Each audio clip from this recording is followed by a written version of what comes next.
BLO की सूची मंगा लो। बीएलओ में ये देख लो कि इसमें कोई पीडीए परिवार का तो नहीं है, और अगर पीडीए परिवार का है तो उसे सूची से बाहर कर दो। फिर उससे ऊपर वाले अधिकारी देखे गए कि अधिकारी और कौन कौन है। जब उन्होंने उसकी भी सूची मंगा ली, उसमें भी पूरा सफाया कर दिया पीडीए के परिवार का, तब उन्होंने चुनाव की तारीख घोषित की। लेकिन बीजेपी के लोग इन्हें भूल रहे हैं। अभी तो हम लोगों ने उन्हें उत्तर प्रदेश में हराया है, इंडिया गठबंधन ने और पीडीए ने मिलकर के 36 सीटें प्लस 7 43 सीटें हार गए।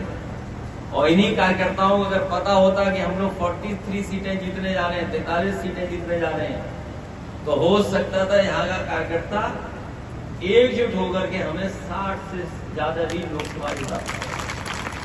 और अब तो हम लोग बीजेपी को हराना जान गए हैं, रणनीति बनाना जान गए हैं, लोगों का सम्मान कर करके उनको जोड़ना जान गए हैं, दूसरों को जगह दे करके त्याग करना जान गए हैं। तो देख लेना आप आने वाले समय में उत्तर प्रदेश में परिणाम, ऐसा परिणाम आएगा कि कभी बीजेपी ने सोचा नहीं होगा। हालांकि बीजेपी के लोग सो नहीं पा रहे जब से अयोध्या हारे हैं। जब एक गड़बड़ सोते हैं तो उन्हें यूपी की याद आ जाती है कि यूपी में कैसे हार गए, और जैसे ही गड़बड़ दूसरी कर करके अयोध्या की याद आती तो फिर नहीं सो पाते। इतनी बड़ी हार हुई है यूपी से जिसकी वो अभी तक भरपाई नहीं करते। इसीलिए पीडीए की काट ढूंढ रहे हैं, पीडीए की काट, कि ये पीडीए को कैसे काट की जाए। हम अपने साथियों को कहना चाहते हैं, पीडीए की लड़ाई वही पुरानी लड़ाई है, कोई ये नई लड़ाई नहीं है जो कभी डॉक्टर राममनोहर लोहिया या उनसे पहले बाबा साहब भीमराव अम्बेडकर, ज्योतिबा फूले या तमाम सामाजिक सुधार को आगे बढ़ाने वाले जितने भी हमारे नेता हैं, या नेताजी या डॉक्टर राममनोहर लोहिया, जिन्होंने जो रास्ता दिखाया वही पीडीए का रास्ता है, वही पीडीए की रास्ता। जब हम लोग पीडीए की बात करते हैं तो बीजेपी के लोग घबराने लगे हैं और कार्ड ढूंढ करने के लिए कह रहे हैं कि हम भी पिछड़ा और दलित बनाएंगे। लेकिन हम अपने पीडीए परिवार के लोगों को कहना चाहते हैं, ये केवल चुनाव के लिए उन्होंने नाम बढ़ाए हैं, लेकिन सच्चाई में वो उनको कुछ नहीं देना चाहते।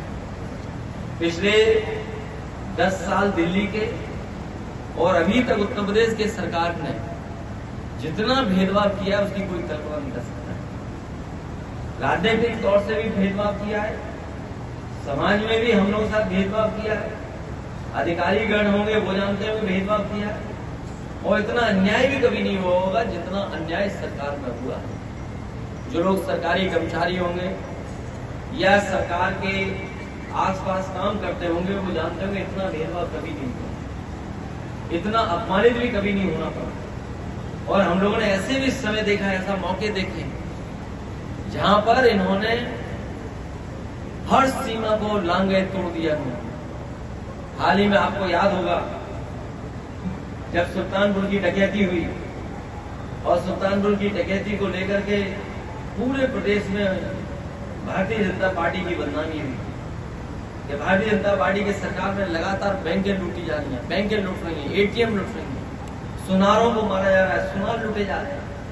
हम आपसे कहेंगे कि बड़ी जिम्मेदारी के साथ वो आंकड़े भी अगर आप निकालोगे तो अभी तक जितनी बैंक डकैतियां हुई हैं सबसे ज्यादा भारतीय जनता पार्टी की सरकार में। इसके साथ साथ हमारे सुनार या सोने का काम करने वाले कारोबारियों का सबसे ज्यादा हत्या अगर कभी हुई है तो भारतीय जनता पार्टी की सरकार में। जब वो जवाब नहीं दे पाए तो आपको याद होगा मंगेश यादव की इन्होंने हत्या करने का काम, और उस पर भी जब सवाल हम लोगों ने खड़े किए तो सोचिए सरकार ने क्या किया, बैलेंस करने के लिए एक छतरी को मार दिया।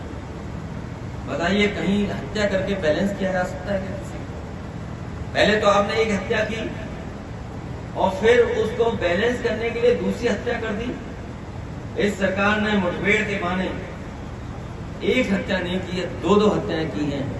और न केवल उत्तर प्रदेश बल्कि देश की जनता जानती है कि भारतीय जनता पार्टी न संविधान मानती, न कानून मानती है और न ही लोकतंत्र पर भरोसा करने वाली पार्टी है। इसलिए जब कभी